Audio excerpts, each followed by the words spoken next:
take my independent point of view. I've loosened my wallet thanks to you. Mm. Again, right? Drugs don't, just fall off They're the not tree. cheap. They don't buy No, they're themselves. not. No, not at all. Right. It's showtime, folks.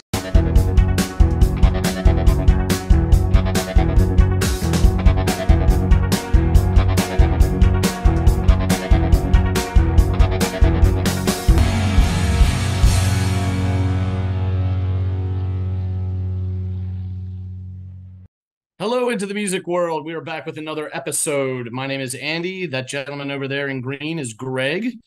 And Greg, the word on the street is you've got yourself a tune to share with me. What do you have? I have Get the Message. Get the Message? Yeah, it's by a band called Electronic. You know the song? You know the band? No. What do you know?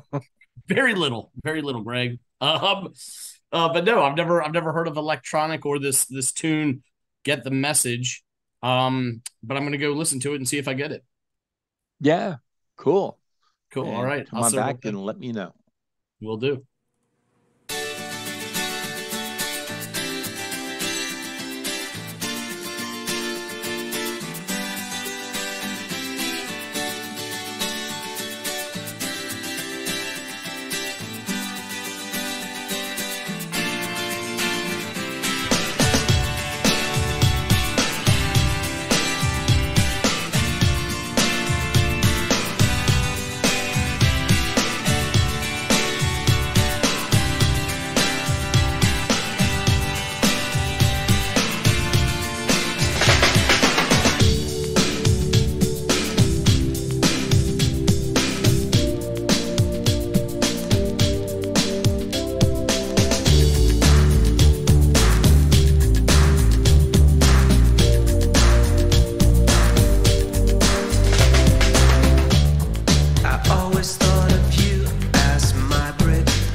Some really great. What started out obviously kind of reminded me of how the Elton John track started off with just some really great acoustic rhythms. Then the drums come in and they're really kind of pronounced and great driving, simple drum beat, but really effective. And then you sift through all that, you start to really appreciate the tones of the bass that are happening here just 2 minutes into the song. It's really fun. The guy's voice,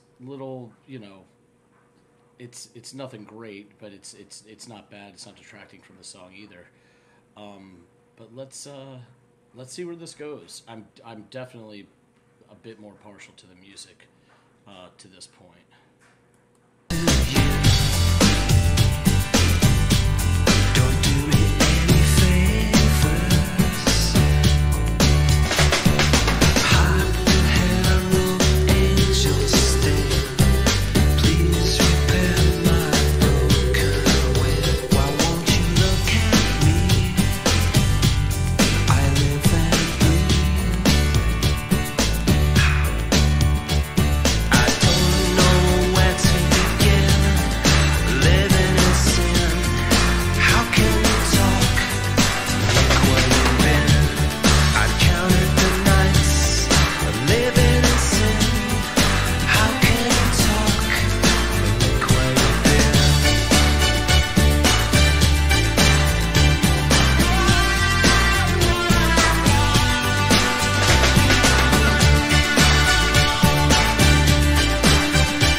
love how the music raised there for a moment before falling into this quieter part. It was very effective, and it just caught my attention.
Loving the addition of the female backing vocals. They're just perfect for this. It adds a whole new layer, and really assists in what I think is the closest thing to the weakest part of the song, which is the vocals. They're not bad. It's just everything else I like a bit more. But this adds some fun flair to it here as the song kind of begins to move towards completion.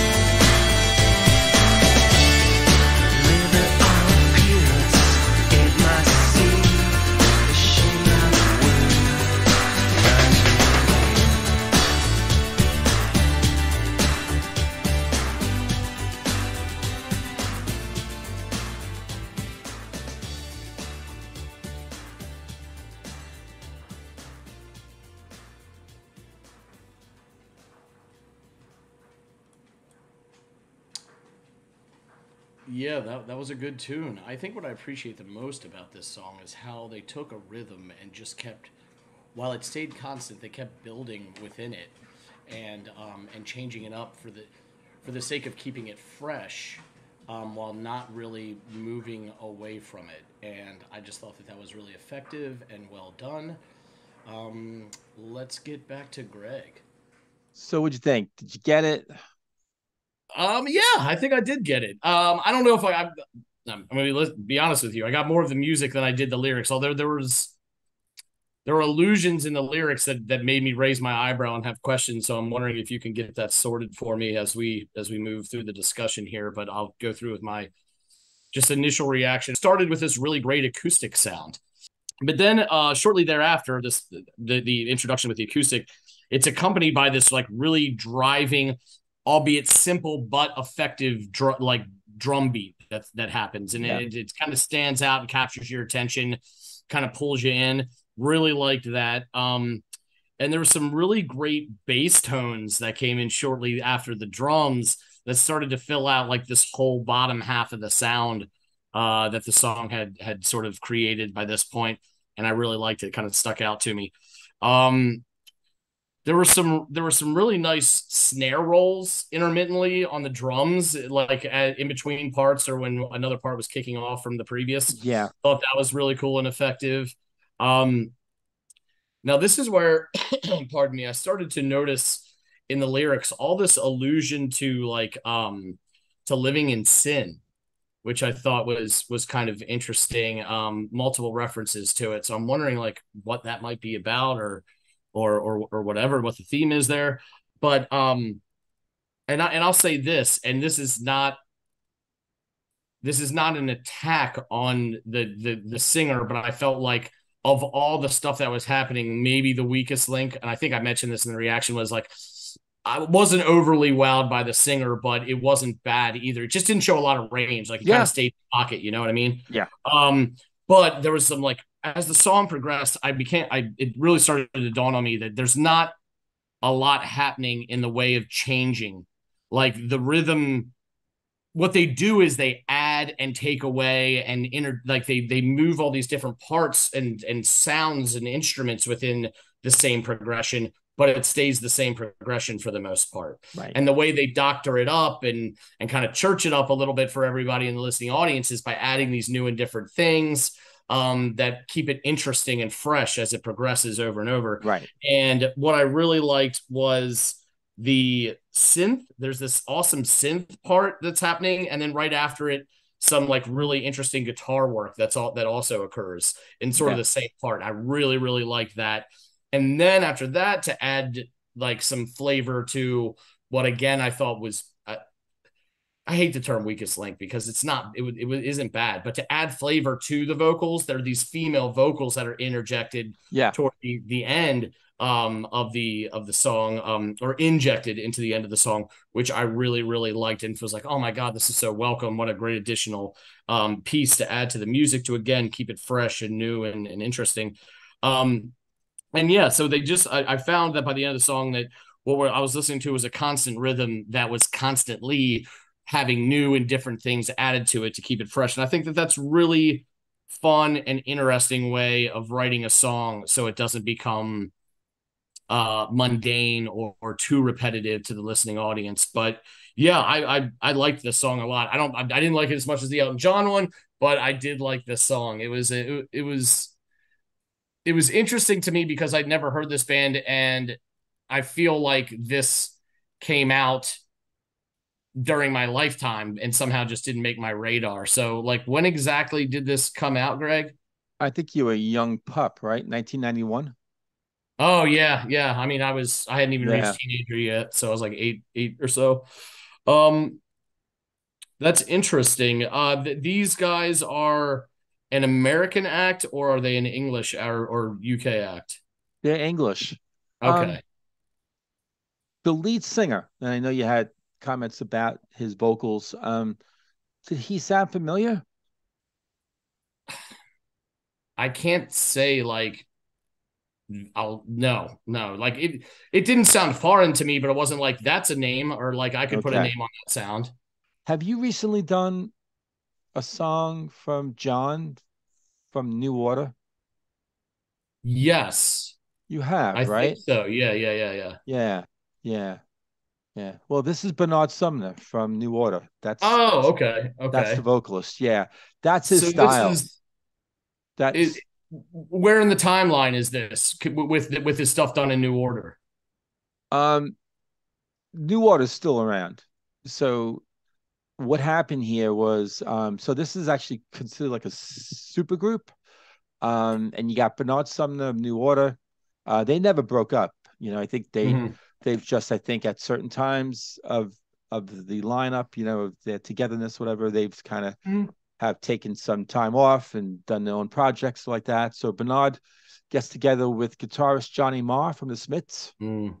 And you also got Neil Tennant and Chris Lowe of the Pet Shop Boys. Okay. Who also I've heard those names before. So it's like these four guys coming together and creating this supergroup, and a very sort of electronic dance type of new wave-ish kind of sound. And they have some other songs, and they're interesting. They're okay. I love this one because of just the layers of guitar. And as you described it too, like the rhythm, I think, is the winner chicken dinner here, and how they just dress the rhythm up, into different things. They sort of put this outfit on the rhythm, at some point in the song, and then they took that off and then put something else on. It was just a change in kind. Even though, like you said, it was that same kind of, with the chords and that was familiar, but just how they all of a sudden, you went to this acoustic that was just all of a sudden everyone stopped playing. It was just this acoustic, and then you hear the drumming, and that bass, I think the bass, I think you might have said it too, like different sounds to the bass, really great tones at certain times. Tones and all like that. So I just instrumentally, this thing just is so pleasing to my ears. It really is. It's like heaven to my ears. I love it. Bernard Sumner is a acquired taste. He kind of does that sort of low, sort of soft, kind of sing kind of, style. Mm-hmm. And, which she's very well known for in New Order, and he sort of brings it, kind of to the table here for electronic and for Yeah. this song. Yeah, and so this was 1991. I think I might have said that already. And I think they might have put out how many albums? Maybe two or three. So this was from their first one, Electronic. And then Raise the Pressure, and then Twisted Tenderness. And then that was it. And that was 91, 96, and 99. To really quickly go back to the rhythm part, and it all makes sense now, because the moment you said Johnny Marr, it was like, oh, he was one of the great rhythm minds when it comes to like guitar stuff. So the idea of taking something and keeping it fresh by doing new and different things is like almost something I associate with his rhythm guitar playing. So I mean, it's almost like I should have known. That totally checks out. Right. And then I think there was they're saying here too for the song ABC and the drummer David Palmer programmed the track's drums. So those drums are programmed in. Okay, really interesting. Yeah, speaks to the simplicity, I think, that I caught on to. But I also said, like, while it's simple, it's wildly effective in doing what it's doing. So it's a good drum track. Yeah. If you want to try to get the meaning of the song, it's really difficult to, no one is really, I mean, I've read certain things, and I'm actually in genius.com, lyric website that I use a lot. And I don't think they really say anything about what it means. From what I gathered, fair enough. Well, there was one interview that I remember listening to for Bernard, and he gets into and he's been very open and honest about uh I don't know if he ever went through an addiction, but he hasn't shied away from saying, hey, rock and roll, sex, drugs, rock and roll, and sort of living that life, for a while. Mm-hmm. And being open about it and talking about that time. And so, he might be talking about when he talks about, living in sin, might be alluding to that, it's a little bit sort of like a little bit of honesty there, transparency. Sure. So verse 1, I've always thought of you as my brick wall, built like an angel, 6 feet tall, 6 feet tall. And when you go away, I start to weep. You're too expensive, girl, to keep. Isn't it sweet? I mean, so you could actually look at this and say that he's like, as a metaphor, sort of that built like an angel and you're too sweet, like drugs, you're too expensive, cocaine, whatever he was using at the time. That brick wall, sort of using that as a defense mechanism, using drugs, in that way. I mean, you could look at that verse and say, oh, he's talking about that. Because then the chorus, I don't know where to begin, living in sin. How can we talk? Look where you've been. I've counted the nights living in sin. How can we talk? Look where we've been. Take my independent point of view. I've loosened my wallet thanks to you. Again, right? Drugs don't, just fall off they're not tree. Cheap. They don't buy themselves. Not at all, right? Don't do me any favors. Hark to herald angels, sting, not sing, but sting. Please repair my broken wing, right? So you're definitely not heavenly when you're using, you're at your lowest, arguably, especially if it's kind of getting out of control. And it sounds like maybe that was happening here a bit. Please repair my broken wing. Why won't you look at me? I live and breathe. And then that chorus again. I love that. I don't know where to begin living in sin. Mm-hmm. I think the synthesizer that you're talking about, I think that's happening big time with the chorus, big time. And I love it. there's also a part 2 where you hear wah wah wah wah Yes. wah wah wah. It might sound like a voice box, but I don't think Bernard's like singing into a guitar voice box thing. But Yeah, but it is something it's, synthesized, like yeah, a box or he something. might And be doing then it in a right after that, the yeah. guitar does a little bit of stuff. And it's so interesting, the dynamic of like synthesized, created, manufactured music, and then guitar right after it, something so base and primordially just musical. But it worked so well. When I heard that, I was like, I really like that part. That was so cool. And melodic, right? I'm thinking like melodic when I think about Johnny's playing, with the acoustic guitar. It sound, that like, and almost like a light touch. It's just kind of sort of wispy. I think that one part you're talking about where, after the wah wah wah, and then all of a sudden it just sort of like everything sort of like just it just stops. And you just hear his guitar. I mean, it's just so beautiful. And yeah, that's it. And then he's got like that outro, living on peanuts ain't my scene. A shame that word rhymes with mean. I don't know what the hell he's talking about. But I actually love that I always thought that those words that he was singing at the very end was like, it's like the holy grail, like if I find out what those lyrics are, like I'm gonna like find out the secret to life or something like just the way he sang it, and everything's fading out, and then it's like, well, he wouldn't say it if it wasn't important, like it's coming in. And I'm like, okay, so I'm gonna be a sleuth. I'm gonna find out, and I'm like, oh, okay, what the hell does that mean? I don't know what the hell it means. So this is one of those songs where you sort of draw your own conclusions. You kind of, it's breadcrumbs. Yeah, but there's no, like you said, it's breadcrumbs. There's no argument that there's not some serious metaphorical shit happening with these lyrics and what he's trying to describe, having gone through. Because you could, like, when you read them off, I'm thinking he's definitely talking about something bigger than the illusions that he's creating. You know what I mean? Especially the line, that heavy line, that living in sin. I mean, that to me right there, no matter how you slice and dice it, that's the most literal part of the whole. It is what it is. Exactly. Literal part. Living in sin. Everything else is like, brick walls and angels and all these allusions to things, not direct speech, but the whole I'm living in sin it cuts to it just about as quickly and easily as you can. Yeah. So that's what it makes you think, right? He gives you this crumb, and then you want to start getting on the poster board and connecting the dots with everything, and it's just part of the beauty of finding good music and good lyrics. I would say that if Johnny was not playing in this band, if he's not like, I don't think I would enjoy the song as much as I do.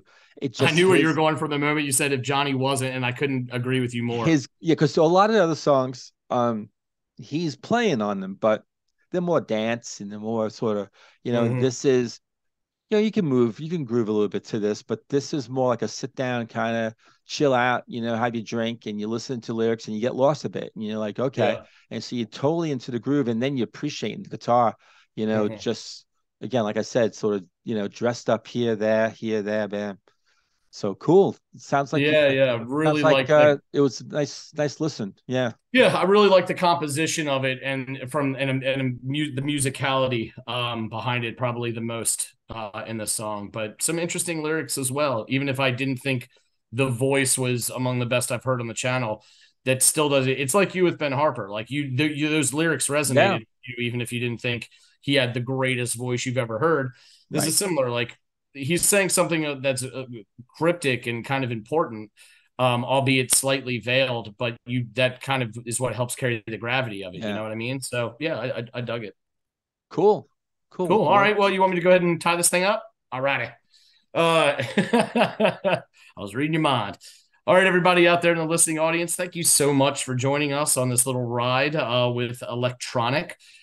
Greg, thanks for offering it up. Everyone out there, thanks for listening. Let us know what you think in the comments field. Like, share, and subscribe if you feel so inclined. And until the next time, Greg and I, or John, will see you on the next episode of Into the Music. See ya.